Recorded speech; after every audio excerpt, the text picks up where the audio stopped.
Hi, Steve here. For those of you watching this video who don't like to read the Bible or you don't care what the Bible says, you better just turn this video off now.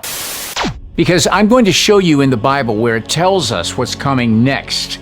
Actually, the entire Bible is filled with prophecy, but the New Testament or New Covenant is where we read even more about exactly what's coming and what's going to happen next.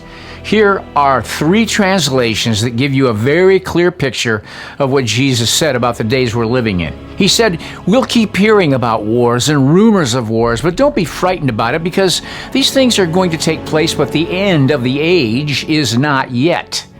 Jesus said, "Nation will rise against nation, and kingdom against kingdom. People will fight each other. Nations will fight each other, and there will be famines and earthquakes in various parts of the world." And sure, you're probably saying, we've always heard of earthquakes throughout history. Well, that's true, but we're going to see more. Thousands of illegal immigrants are just walking over the border into the U.S. after the federal government decided to leave the gates wide open. The U.S. Border Patrol has now admitted it's responsible for the decision to leave giant floodgates in the border wall wide open, giving thousands of illegal immigrants an easy opportunity to stream into Arizona.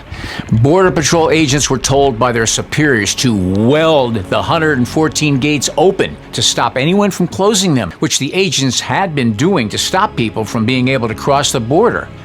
So now cartels are taking migrants by the busload and just dropping them off so they can walk into the country. The gates have been welded open. The Tucson sector are seeing the most migrant apprehensions in a single day this week, making it the busiest sector, and it's in part because of this. The floodgates are literally open here in the Tucson sector, and there are 141 different gates along the southern border, and the majority of those are open, and the majority of those are open by the federal government. So we talk about how busy the Tucson sector is, and they do this every single year. So what's the problem? Well, the Tucson sector is known for gotaways, for people trying to evade law enforcement, so they're not generally coming through an open door.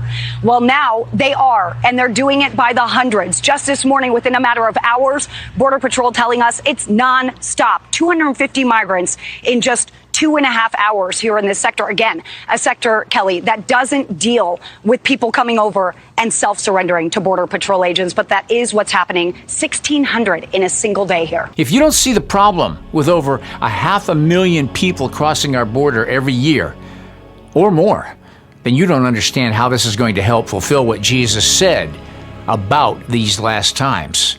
Because then he said, "And there will be famines and earthquakes in various places."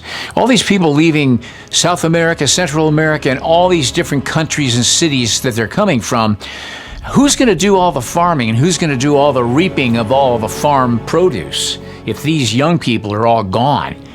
So these people are fleeing from many countries, including China, Iran, Iraq, Afghanistan, Pakistan. They're actually coming into America from every country in the world, but on a scale that's unprecedented and unsupportable. As I mentioned in a recent video, a high number of food processing plants have been burned to the ground.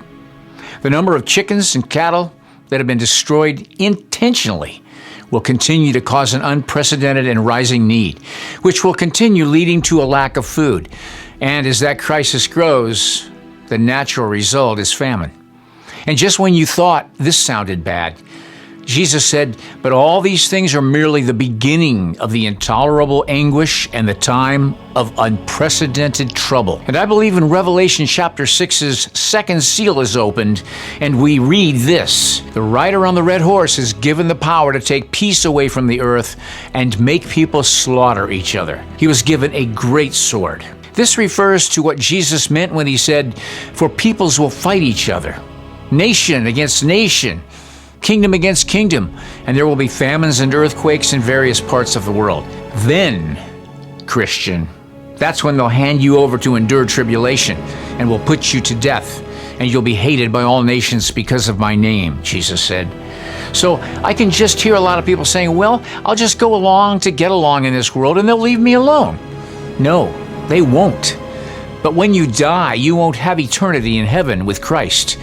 You'll have an eternity with no chance of ever seeing him forever. Think about it.